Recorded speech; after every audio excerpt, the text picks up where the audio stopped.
আসসালামু আলাইকুম রহমতুল্লাহ।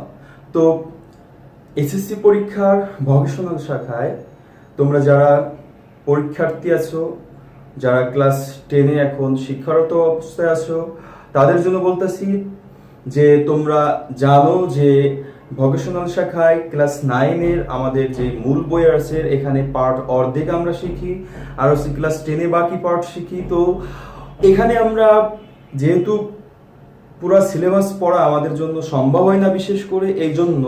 আর আমাদের বইয়ের কিন্তু সৃজনশীল পরীক্ষা হয় না, আমাদের মূল বইয়ের যে অঙ্কগুলো আছে এগুলোই কিন্তু আমাদের কারিগরি শিক্ষা বোর্ডে এসে থাকে। সেই ক্ষেত্রে আমরা যদি একটু সাজেশন করে প্রত্যেক অধ্যায়টা শেষ করি তাহলে কিন্তু আমরা 100-এ 100 নাম্বার অ্যান্সার করতে পারি। তো আমি তোমাদের জন্য সাজেশন প্লাস সাজেশনগুলোর সমাধান নিয়ে হাজির হয়েছি আজকে 13.2 গুণোত্তর ধারা। এর আগের ক্লাস তোমরা হয়তো দেখেছিলে যে সমান্তর ধারা আমি করেছিলাম।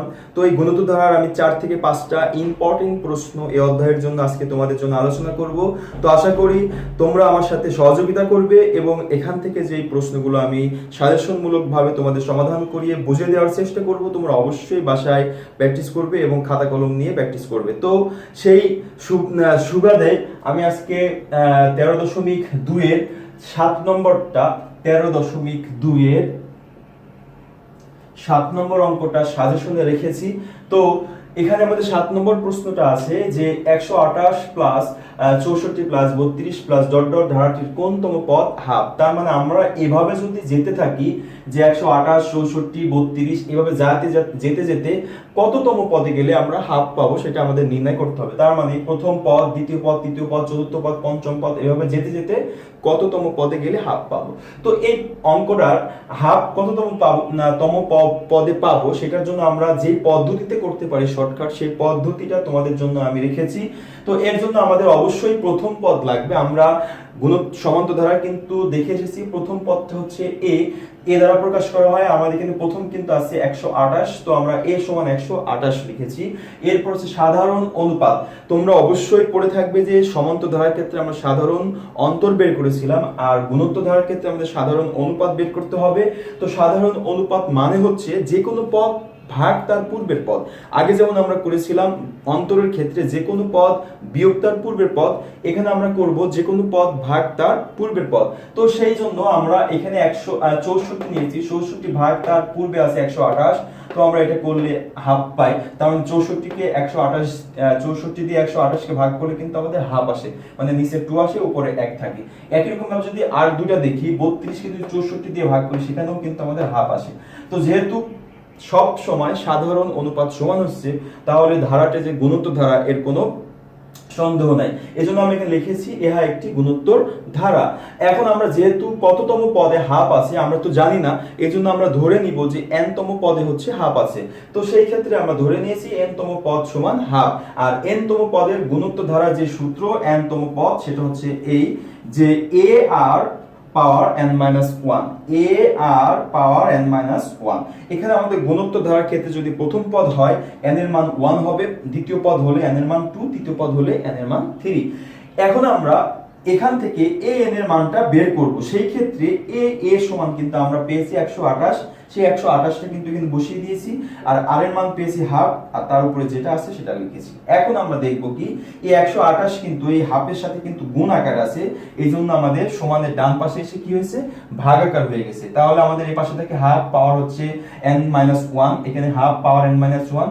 এখানে আমাদের যদি n এর মান বের করতে হয় তাহলে কিন্তু আমাদের এই হাফটা বাদ দিতে হবে, আর হাফ বাদ দেওয়ার জন্য আমাদের সহজ পদ্ধতি হচ্ছে আমরা সমানের ডান পাশে কিন্তু হাফ আকারে কিছু বানানোর চেষ্টা করব।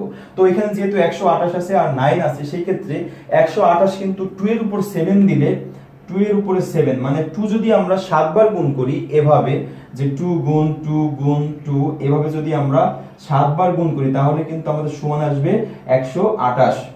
আর এখানে কিন্তু আরেকটা 2 আছে, তো সেই ক্ষেত্রে কিন্তু আমরা 2 এর উপরে 8 দিতে পারি, যে এখানে টোটাল আমাদের 8টা 2 আছে, সেজন্য আমরা হাফের উপরে 8 দিয়েছি। আর হাফটা এই কারণে দিয়েছি কারণ 1 এর উপরে 8 হলে কিন্তু 1ই হয়, আর 2 এর উপরে 8 দিলে কিন্তু আমাদের এই জিনিসটা পাওয়া যায়।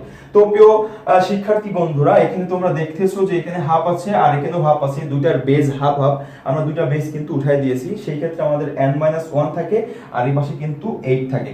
যেহেতু আমরা n এর মানটা বের করব, সেই ক্ষেত্রে কিন্তু এই -1টা সমানের পাশে গেলে প্লাস হয়ে যাবে, তাহলে আমাদের থাকবে 8 + 1। তো 8 + 1 মানে হচ্ছে 9, তো n এর মান আমাদের 9 বের হয়ে গেল, তার মানে 9তম পদে গেলে আমরা হাফ পাবো। তো এটা কিন্তু আরেকটু তোমাদের বোঝানোর সুবিধার্থে আমি এভাবে বলতে পারি যে আমরা যেহেতু এটা সমাধান এই প্রক্রিয়ায় করেছি, n এর মান হচ্ছে 9 পেয়েছি, তার মানে 9তম পদে গেলে আমরা হাফ পাবো। তো এই অঙ্কটা হয়েছে কিনা সমাধান 9তম পদে, আমরা যদি একটু এখানে খেয়াল করি, আমাদের আছে 128, 64, 32। তোমরা কিন্তু দেখতেছো অর্ধেক অর্ধেক করে কমে গেছে, কারণ হচ্ছে 128 এর অর্ধেক হচ্ছে 64, তার অর্ধেক হচ্ছে 32। তো তার অর্ধেক কি হবে? তার অর্ধেক কিন্তু আমাদের হবে 16, তার অর্ধেক হবে হচ্ছে 8, তার অর্ধেক হচ্ছে 8 এর অর্ধেক 4, 4 এর অর্ধেক 2, 2 এর অর্ধেক 1, তার 1 এর অর্ধেক হচ্ছে হাফ। তো এখানে হাফ যে আমরা এখানে পেলাম, এটা কততম পদেরটা আমরা একটু দেখি। 1 2 3 4 5 6 7 8 9। তো 9তম পদে গেলে কিন্তু আমাদের হাফ হয়ে গেল। তো আশা করি প্রশ্নটা তোমরা বুঝতে পেরেছো। তো 7 নম্বর অঙ্কটা তোমাদের এবার 21 সালের পরীক্ষার জন্য এসএসসি ভোকেশনাল, তার জন্য ভেরি ভেরি ইম্পর্টেন্ট। তোমরা অবশ্যই অঙ্কটা 2 থেকে 3 বার বাসায় প্র্যাকটিস করবে। তো এখন আমরা চলে যাব নেক্সট অঙ্কে। তো প্রিয় শিক্ষার্থীবৃন্দ, এরপরে আমি সবচেয়ে ইম্পর্টেন্ট যে অঙ্কটা তোমাদের 13.2 এর জন্য তালিকায় রেখেছি, সেটা হচ্ছে উদাহরণ 9। তো উদাহরণ 9টা তোমরা বইতে দেখবা যে এরকম একটা উদাহরণ আছে, 12 + 24 + 48 + 786 ধারাটির সমষ্টি নির্ণয় করো। তো এই ধারাটা কিন্তু আমাদের এভাবে বাড়তে বাড়তে 786 পর্যন্ত আসবে। সেই ক্ষেত্রে আমরা ধারাটার সমষ্টিটা বের করতে হলে সমষ্টির সূত্র ছিল এমন যে a × r⁻n-1 / r-1। সমষ্টির ক্ষেত্রে গুণোত্তর ধারা সমষ্টির ক্ষেত্রে দুটি সূত্র আছে, যে সূত্র দুটো নির্ভর করে r এর উপর, আর rটা কিন্তু আমরা জানি সাধারণ অনুপাত। তো সাধারণ অনুপাত যদি 1 এর থেকে ছোট হয় তাহলে একটা সমষ্টির সূত্র বসাবো, আর যদি 1 এর থেকে বড় হয় তাহলে একটি সমষ্টির সূত্র বসাবো। তাহলে কিন্তু গুণোত্তর ধারার ক্ষেত্রে আমরা সমষ্টির সূত্র দুইটা পাই, একটা হচ্ছে r এর মান 1 থেকে বড় হলে, r এর মান 1 থেকে ছোট হলে। সেই জন্য কিন্তু আমাদের অবশ্যই r এর মান লাগবে, এবং এই যে উপরে r এর উপরে পাওয়ার n আছে, সেই ক্ষেত্রে কিন্তু n এর মান লাগবে। তো এখানে পদ কয়টা আছে এটা কিন্তু আমরা জানি না, সেই ক্ষেত্রে কিন্তু পদ সংখ্যা আমাদের বের করতে হবে, n এর মানটা বের করে নিতে হবে। যার কারণে আমরা লিখেছি প্রথম পদ a = 12, এবং সাধারণ অনুপাত r শুনে আমরা জানি যে কোনো পদ ভাগ তার পূর্বের পদ। তো আমরা এখানে 24 নিয়েছি, তার পূর্বে আছে 12, 24 কে 12 দিয়ে ভাগ করলে 2 হয়, সেই 2টা কিন্তু 1 এর থেকে অবশ্যই বড়, আমরা এখানেই দেখিয়ে দিয়েছি। আরটা যদি আমরা নিই 48 কে যদি 24 দিয়ে ভাগ করি, সেই ক্ষেত্রেও কিন্তু 2 আসবে। যেহেতু বারবারই সাধারণ অনুপাত সমান হবে, সেই ক্ষেত্রে ধারাটা কিন্তু অবশ্যই গুণোত্তর ধারা হবে, যার কারণে আমরা লিখেছি ইহা একটি গুণোত্তর ধারা। এখন যেহেতু আমরা n এর মানটা বের করব, তো আমরা ধরে নিয়েছি এই লাস্ট যে পদটা আছে 786, এটা n তম পদের মান 786। তো n তম পদের কিন্তু আমরা এই সূত্রটা এর আগের অঙ্কটা দেখে আসছি, যে গুণোত্তর ধারার n তম পদের সূত্র হচ্ছে a⁻n-1। এখানে এর মান আমরা পেয়েছি 12, সেটা বসিয়ে দিয়েছি, আর r এর মান পেয়েছি 2, সেটা বসিয়ে দিয়েছি, তার উপরে n-1, আর এখানে আছে 786। তো এখন আমরা দেখব এই এতটুকুর সাথে 12 কিন্তু গুণ আছে, যার কারণে সমানের এই পাশে এসে আমাদের কিন্তু ভাগ হয়েছে। তো 786 কে যদি আমরা 12 দিয়ে ভাগ করি তো 64 হয়। এখন যদি আমরা এখানে n এর মানটা বের করতে চাই, তাহলে এই 2 কিন্তু আমাদের বাদ দিতে হবে, যার কারণে আমরা এই 64 কে 2 আকারে লিখেছি, যে 2 এর পাওয়ার যদি 6 দিই তাহলে কিন্তু 64 হয়। তো 2 এর পাওয়ার 6 দিয়েছি, এরপর আমাদের এই 2 বাদ দেওয়ার পর এখানে থাকে n-1 = 6, আর n এর মান যেহেতু বের করব, সেই ক্ষেত্রে -1টা এই পাশে আসলে 6 এর সাথে প্লাস হয়ে আমাদের হয়ে যায় 7। তো আমরা n এর মান কিন্তু 7 পেলাম। এখন আমাদের যেহেতু r এর মান 2 এর থেকে বড়, 1 এর থেকে বড় হয়েছে, সেই ক্ষেত্রে কিন্তু r এর মান 1 এর থেকে বড় হলে আমাদের সূত্র হবে এটা। আমি তোমাদের বুঝিয়ে দিচ্ছি মূল বিষয়টা কি। সেটা হচ্ছে এখানে যখন আমরা r-1 করেছি, তার মানে অবশ্যই r এর মানটা হচ্ছে 1 এর থেকে বড়, যার কারণে আমরা 1 r থেকে বিয়োগ করতে পারি। আর যখন r এর মানটা 1 এর থেকে ছোট হবে, তখন এই একটা এদিকে হবে, rটা এদিকে হবে, এই একটা এদিকে হবে, rটা এদিকে হবে, আর বাকি সবগুলো একই রকম। তার মানে যখন r এর মানটা ছোট হবে 1 এর থেকে, তখন rটা আমরা ডান পাশে দিব, আর যখন r এর মানটা 1 এর থেকে বড় হবে, তখন rটা এই পাশে দিব, বাম পাশে দিব। তো এখন আমরা এখানে লিখলাম ধারাটি সমষ্টি Sn সমান এই সূত্রটা লিখলাম, তোমরা অবশ্যই সূত্রটা মুখস্থ করবে। এরপর আমরা যেহেতু 7তম পদের সমষ্টি বের করব, Sn n এর জায়গায় 7 বসিয়েছি, এখানেও n এর জায়গায় 7 বসিয়েছি, এর মান আমরা 12 পেয়েছি, সেই 12 এখানে বসিয়ে দিয়েছি। এরপর r এর মান 2, এখানে 2 বসিয়ে দিয়েছি। এরপর আমরা দেখতেছি যে এই 12 এখানে রেখে দিলাম, আর এই 2 থেকে 1 বাদ দিলে যেহেতু 1 থাকে আর নিচের 1 এ কিন্তু কোনো দাম থাকে না, যার কারণে আমরা শুধু উপরের অংশটুকু লিখেছি।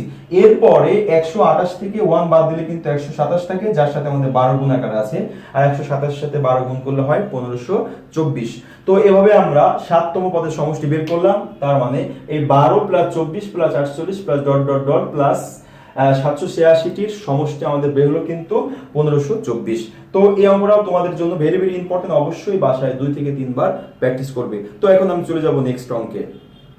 তো আমার প্রিয় শিক্ষার্থীবৃন্দ, এখন তোমাদের জন্য পরবর্তী যে ইম্পর্টেন্ট প্রশ্নটা আমি রেখেছি ভোকেশনাল এসএসসি 2021 সালের জন্য। তো এখানে আমি দেখেছি যে 2021 সাল তো না, যে ভোকেশনাল শাখায় যতদিন সৃজনশীল আসবে না ততদিনের জন্য এই প্রশ্নগুলোই সাধারণত এসে থাকে ঘুরিয়ে ফিরিয়ে। সেই ক্ষেত্রে এটা তোমাদের জন্য ভেরি ভেরি ইম্পর্টেন্ট একটা প্রশ্ন। 10 নম্বর অঙ্কটা মূল অনুশীলনীমূলক, যে প্রশ্নটা এমন আছে 5 plus x plus y plus 135 এই ধারা গুণোত্তর ধারাভুক্ত হলে এক্স ও ওয়াই এর মান বের করতে হবে। তো এই প্রশ্নটা কিন্তু আমাদের বলে দিছে এটা একটা গুণোত্তর ধারা, সেই ক্ষেত্রে এটা আমাদের প্রমাণ করার দরকার নাই যে এটা কোন ধরনের ধারা। তো এই ক্ষেত্রে আমাদের প্রথম পদ যেহেতু 5 আছে, আমরা লিখেছি প্রথম পদ a সমান হচ্ছে 5। এরপরে n তম পদ, যেহেতু আমরা কেন n তম পদের মানটা বের করব, কারণ এখানে আমাদের কিন্তু x আর y এর মান বের করতে হবে। তো x হচ্ছে দ্বিতীয় পদ আর y হচ্ছে কিন্তু তৃতীয় পদ।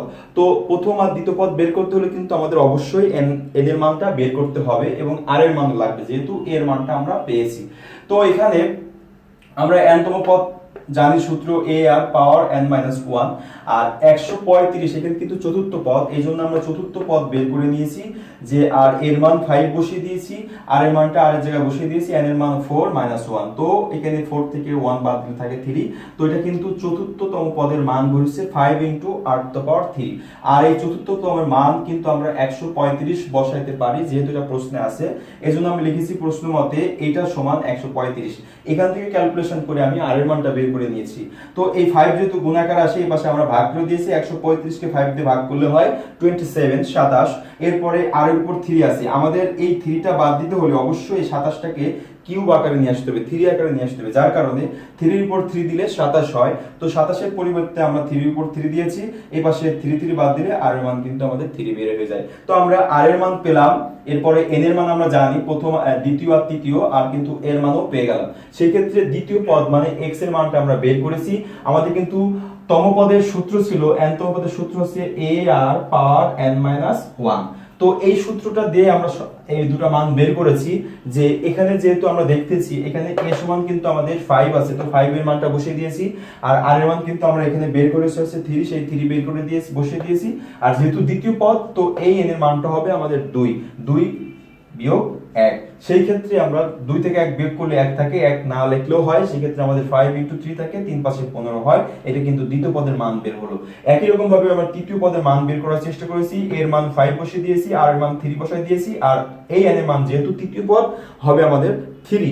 তো 3 থেকে 1 বাদ দিলে 2 থাকে, আর 9 এর 3 এর উপর 2 দিলে আমরা জানি 3 3 9 হয়, আর 5 আর 9 গুণ করলে 45 হয়। সেই ক্ষেত্রে কিন্তু x এবং y এর মান খুব সহজেই বের হয়ে যায়। তো আশা করি প্রশ্নটা বুঝতে পেরেছো। এরপর আমরা চলে যাব নেক্সট যে ইম্পর্টেন্ট প্রশ্নটা আছে, সেই প্রশ্নটা নিয়ে আমরা সমাধান করব।